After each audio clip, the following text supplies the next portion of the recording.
Subscribe to our YouTube channel and press the bell icon to get the latest updates.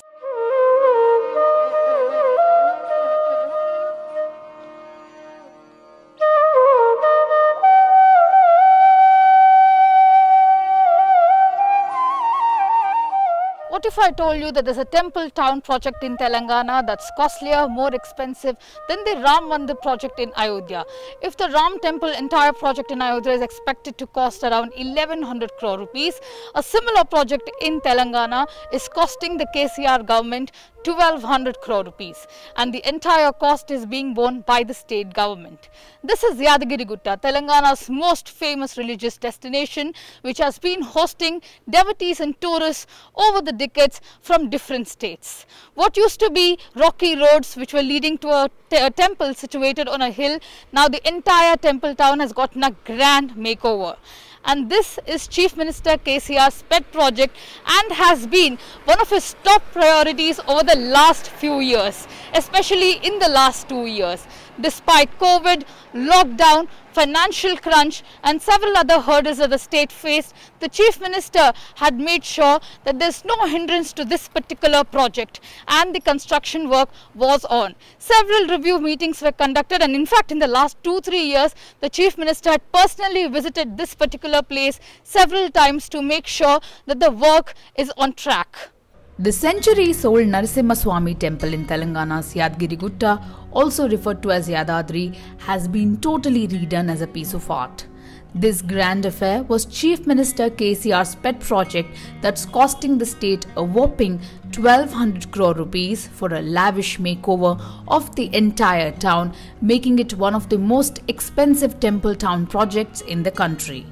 Only rebuilding the entire temple cost 243 crore rupees. This entire project is costlier than the Ram Mandir project in Ayodhya. The old, narrow, rocky roads leading to the shrine, which was tucked away on a hill, is a thing of the past. The roads now look no less than that of any airport. The entire town is beautified for the tourists, and the real estate prices have been shot up by 3 times, the locals say. And when one enters the town, the new temple stands as a clear highlight. The area of the old temple was 25,000 square yards, and the new temple has been expanded to 4 acres. After over 4 years of non-stop work and continuous monitoring by the Chief Minister, the temple is ready to be inaugurated. The work did not stop even for a single day, not even during the lockdown. In fact, amidst the pandemic, the Chief Minister conducted regular review meetings to check on Yadadri temple project. He visited the temple at least 2 times only in the last 10 months to check on the progress, and every time he'd visit, he'd spend at least 5 hours in the temple. KCR wanted the temple to be rebuilt in such a way that it would last 1,000 more years. At least 1,500 people worked on the temple for 4 years. This included 500 sculptors from Mahabalipuram, Andhra Pradesh and Tamil Nadu. For the entire temple town project, which includes roads, housing and other commercial projects, about 4,000 workers would be employed. The Temple Development Authority acquired 1,900 acres for the same on the surrounding hills of the temple. More than 150 cottages have been developed in the first phase on 250 acres of land. Naturally, we face so many problems because of this lockdown. Because mostly the workers are from, as I told, Orissa, Bihar, and sculptors are from Tamil Nadu and Andhra Pradesh. But because of lockdown, everyone already, because of their native place and their families are residing in those states, they all went away.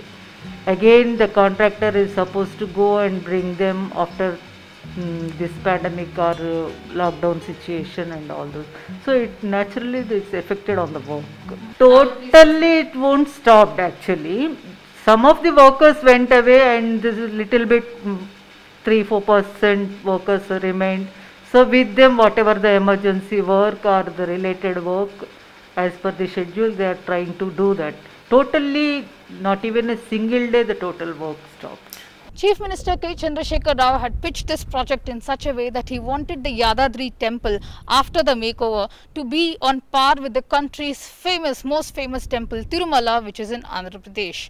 Now the entire temple has been constructed using only black granite, which is also referred to as Krishna Sila, and this was bought from the mines in Ongole in Andhra Pradesh. There was no cement used absolutely for the construction of the temple. The lime mortar mix that was used here had ingredients like aloe vera, jaggery, lime, banana, ink nut and other such ingredients, and once the mortar was formed, it was kept aside at least for 45 days before it could be used for the construction of this particular temple. Now, for instance, the door you see in the background, this door is fit here, and this is the Maharaja Gopuram or the Saptatala Gopuram, and this door is one of the tallest here in the entire temple.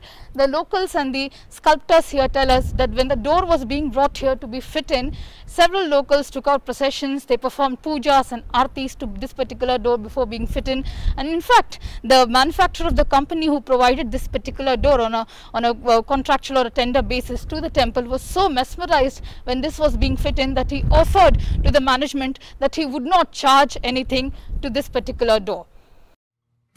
The lime mortar mix and black granite is expected to maintain the temperature inside the temple as per the seasonal weather. In summers, the interiors of the temple would be cool and warm in winters. On an average, the temple has less than 4,000 daily visitors, but ever since the news of the new temple spread, the number shot up to 30,000, and it is only expected to be at least double once the new temple is inaugurated. Our Chief Minister is an ardent Bhakta of Lakshminarasimha Swami. He has got from the beginning, he has got in his mind that it is such a beautiful temple, such a powerful temple, powerful God, but whereas the facilities available there are quite inadequate, therefore he thought that this temple definitely needs to be developed from all around, and with that idea I think he has determined and try to create this our YTDA, that is Temple Development Authority, and he has been concentrating. He himself is the chairman of this authority, because had he not been the chairman of this temple authority, I don't think such a big project should have come. It was impossible. See everything so minutely, and he himself used to give lot of instructions to us. The old temple used to generate an annual revenue of at least 100 crore rupees, and the authorities expect it to be doubled after the inauguration of the new temple. The employment and economic activity in the town is also going to get a huge boost with this grandeur makeover. Now the question is, if the Chief Minister wants this to be on par with Tirumala, should there also be a board governing the temple just like the Tirumala Temple Board? Political experts point out that for KCR, who once claimed to be a bigger Hindu than the BJP as a counter to the Hindutva politics, this temple is going to help consolidate the Hindu vote base, leaving the Saffron Party to counter him only on his friendship with MP Asaduddin Owaisi. This is Rishika Sadam for The Print from Yadgiri Gutta.